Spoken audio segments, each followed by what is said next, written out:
Hello everyone, welcome back to another session of RNA biology. So we were trying to understand the regulators of RNA degrading enzymes. That is, exosome is one of the RNA degrading complex which targets the RNA from the 3' end to the 5' end. So they are regulated by two complexes, TRAM complex and SCI complex, and we were understanding the regulatory importance of TRAM complex, and this cartoon is basically indicating that. So before going into the details, we should also understand that RNA polymerase, when it is transcribed, they always continue to transcribe even after the stop signal. So we call it as transcriptional noise or pervasive transcription. That means its transcription goes like ripples. It's just like you are running a 100-meter race, and in the finishing point I cannot expect you to stop within 1 millimeter. You will continue to run based on how fast you are coming. You will continue to run at least some 15-20 meter. Same logic applies to the transcription stopping point. Even after the RNA is being released, mRNA is being released with the help of endonuclease from the complex, the transcriptional machinery continue, and this we call it as pervasive transcription or transcriptional noise. So how TRAM complex, which works in the nucleus, how TRAM complex comes into picture? We already have seen it's a complex of TRF4P, AIR2P and MTR4P. So in this, TRF4 is basically doing the polyadenylation function, poly polymerase, whereas AIR2 is a zinc knuckle protein and MTR4P is a helicase. So what we should understand, if a given RNA have got faster polyadenylation, that means even if the length of the poly tail is shorter, then it has to be handled in a different way. Say for example, it has to be promoted. That means the system understands this RNA is good and this RNA should be maintained. On the other hand, if the RNA polymerase is close to 4 to 5, the RNA polymerase mediated transcription and the polyadenylation. If the adenyl signal, the poly tail signal is in and around 4, however, the polyadenylation rate is pretty slow. Let us imagine a scenario like this. Then what will happen? This helicase MTR4P can inhibit the polymerase subunit, that is TRF4P, because TRF4P is a polymerase also. It can facilitate the polyadenylation. So you don't want that adenylation, because this polyadenylation is relatively slow. That is an indicator that this RNA is not a useful RNA. It is formed out of pervasive transcription. So let us see an example. Like I already discussed that TRF4 is a polymerase, AR2 is a zinc knuckle protein, MTR4 is a RNA helicase. The TRAM complex trims the poly tails of RNAs destined for RRP6 and other core exosome components and down to 4 to 5 nucleotides, that is adenosine nucleotides in length, assisting in transcript recognition and exosome complex activation. If exosome complex is activated, it is meant for degradation. In this way, the TRAM plays a critical role in ridding the cell of its non-coding transcript generated through pervasive RNA polymerase II transcription. Pervasive transcription I already described, I will not describe again, as well as functioning in the biogenesis and turnover of functional coding and non-coding RNAs. Sometimes non-coding RNAs require some kind of trimming. So that time also this TRAM complex should be able to direct the right path or right exosome complex to the non-coding RNA as part of its maturation. So by and large, the rate of adding of the A tail can be an indicative measurement to the cell of the quality of the RNA or the necessity of the RNA or even the nature of the RNA. So that is how the TRAM complex regulate the exosome function. So now let us see mRNA surveillance in the nucleus. So degradation of aberrant or improperly processed RNA has to happen in the nucleus. So no matter which RNA you are talking about. So aberrant RNAs are showing slow or aberrant 5' capping, or they can have aberrant splicing, or they can have aberrant 3' end formation. So when you say aberrant, there is no definition of aberrant. It can be a mixture of all or any one of them. In general, if one of these either capping, splicing or polyadenylation is improper, even it can be an RNA, all the say 10 exons and 9 introns are there, all of them are processed, but one intron is not spliced properly, that is good enough. That can be an indicator of an aberrant RNA. So aberrant RNAs often leads to the formation of malformed RNPs, mRNPs. That means they are not formed properly and they are having improper RNP structure. Means it is not welcome to process further. It is not going to be pushed into the cytoplasm because it has to be handled or degraded in the nucleus itself. So the machinery used is exosome with its coactivator, the TRAM complex. So they are the machinery that comes into picture and handles this aberrant RNPs.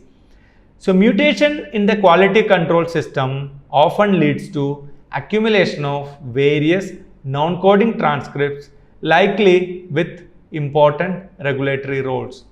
Many a times what happens, these aberrant RNAs, if they are accumulated in the nucleus, sometimes these aberrant RNA will have some regulatory role, such as no more producing its own transcript. Sometimes it may have got other gene expression roles, etc. But by and large, these RNAs are degraded effectively. They are not allowed to accumulate. If so happens, they are meant with a function. They are meant for a given function. So this also we have to keep in mind. So pervasive transcription and non-coding RNAs, let us see in this slide, can we classify, and this may look little complex, but it is one of the easier way of understanding that how you can classify the non-coding RNAs. Like broadly you can classify short non-coding RNA and large or long non-coding RNAs. In the top box you are dealing with short and the bottom box you are dealing with large. So short non-coding RNAs in general are small interfering RNA one group, which can be of siRNA and miRNA. siRNA means small interfering RNA, miRNA means microRNA. And other examples include piRNA, and they are of RAsiRNA, CRAsiRNA and tel-sRNA. So these are some of the examples of piRNA.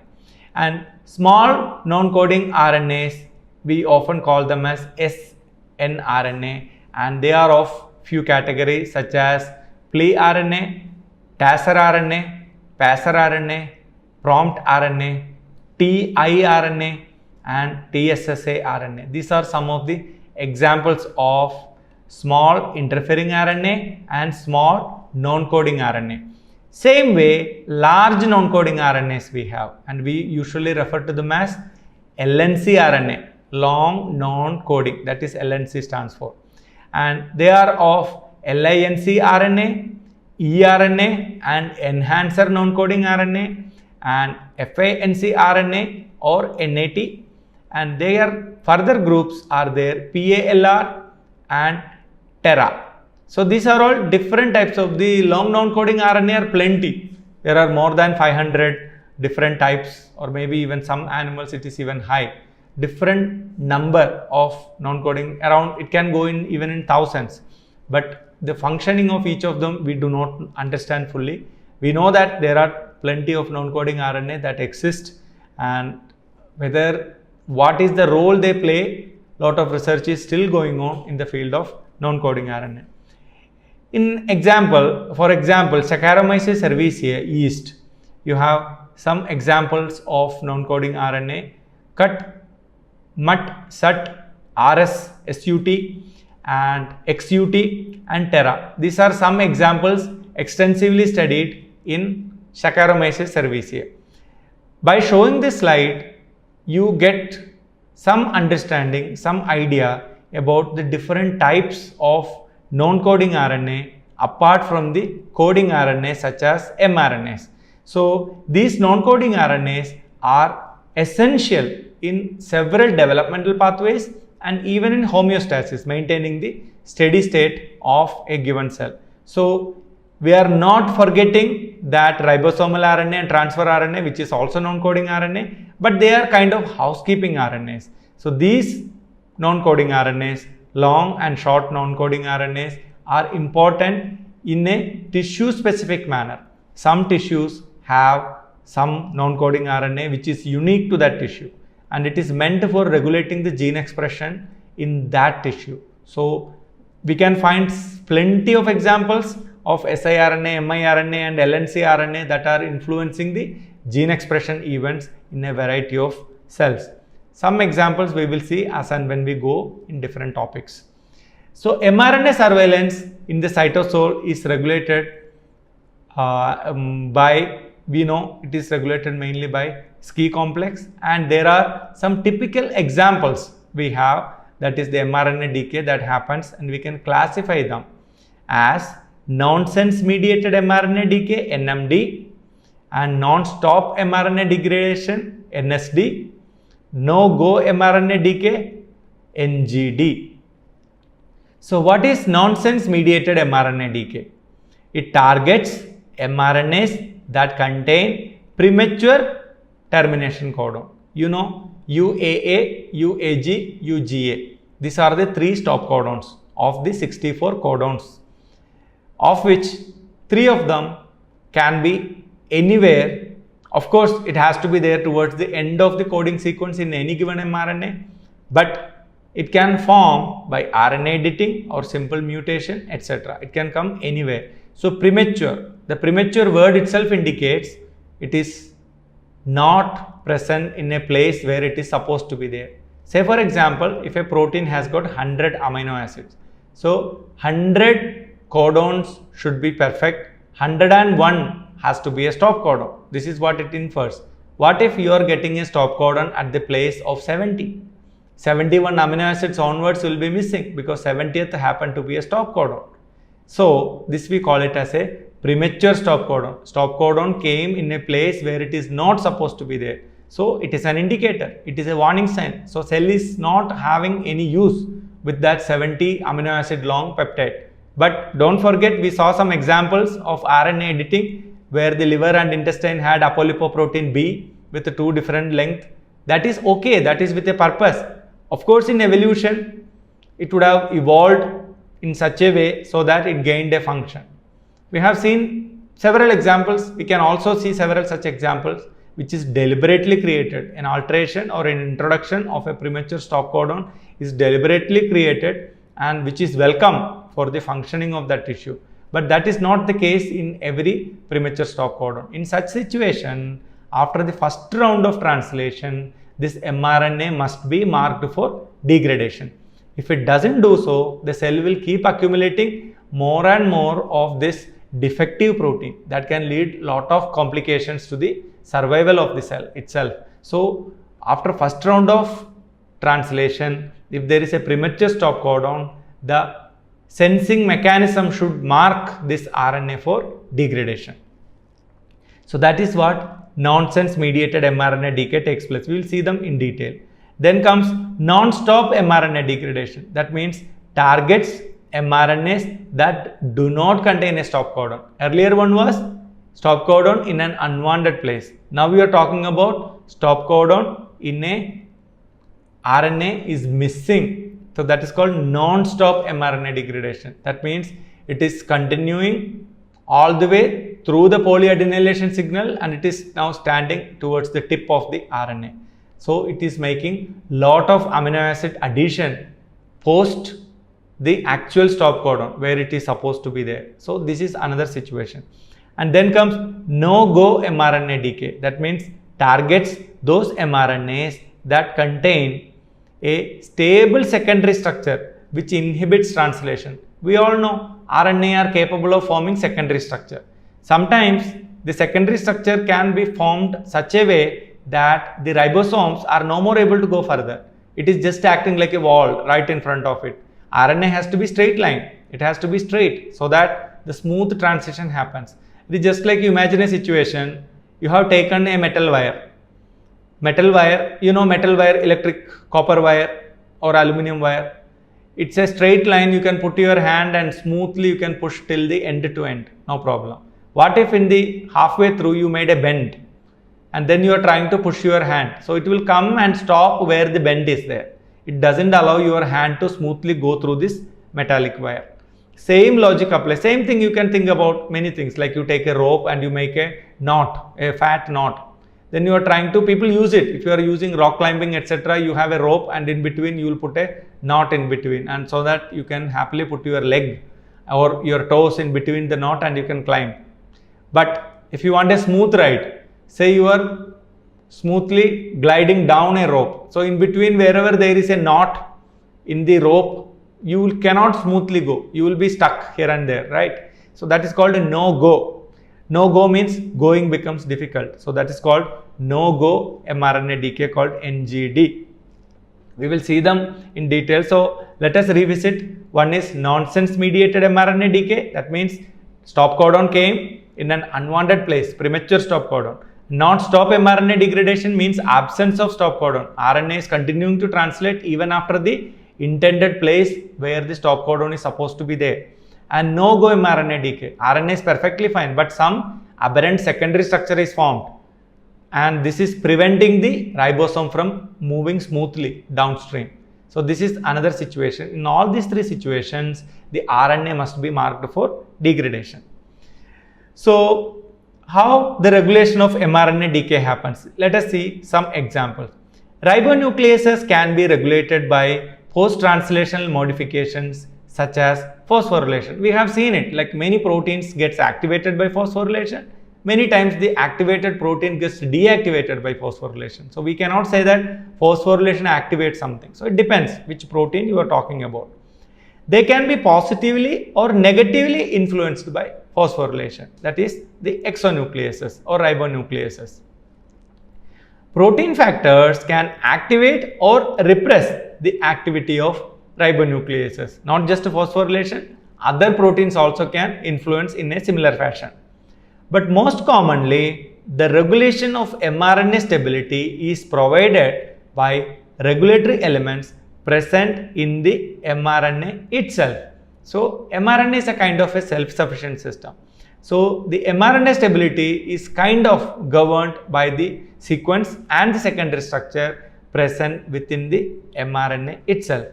Such regulatory elements are frequently located at 3' UTRs of the transcript, but some are also found in the coding region as well as in the 5' untranslated region.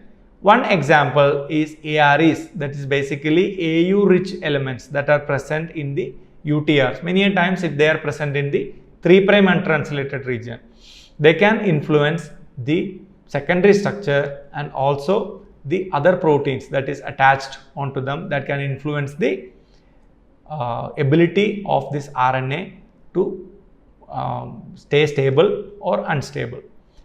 So several proteins, they can interact with the ARE, that is AU-rich elements, and affects the stability of the RNA. This is how they get influenced. Let us see in detail with some pictorial description of the nonsense mediated mRNA decay. So normally what happens, this yellow color, two small flat balls are called ribosomes, larger subunit, smaller subunit. This line is the mRNA itself.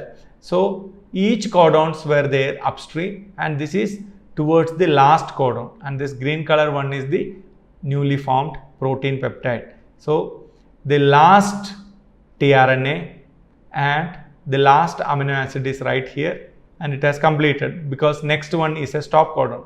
UGA, it will not attract a transfer RNA. Rather, it will attract a ERF1, ERF3 complex.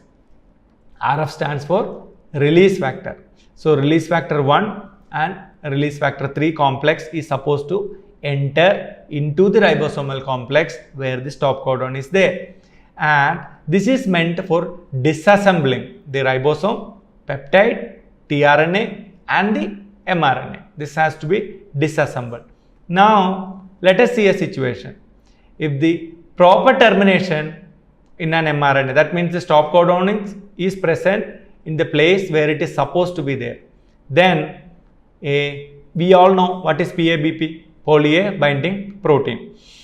Then this ERF3 can interact with the PABP and it says yes, it is perfect. Like you may see in movies, you would have seen, like if someone is some character, they will be doing some some trafficking, something, some smuggling or something like that, which is illegal. So they have their own code word, and to recognize is this person is the right person, they will use some exchange some word. This fellow will say something and that fellow will say return.